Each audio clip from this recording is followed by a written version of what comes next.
Hi, I'm Ryan. I'm a machining student at MTC. Really good with my hands and into that type of stuff. So I did 20 years active duty military, retired from that, and I really wasn't sure what my next step would be.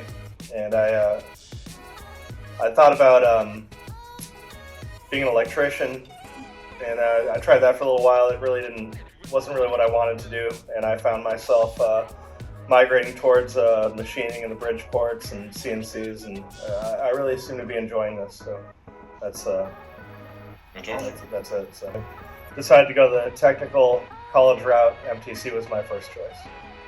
Okay, I graduate machining mid-January, and then 2 weeks later I start right again with my grandes for CNC production.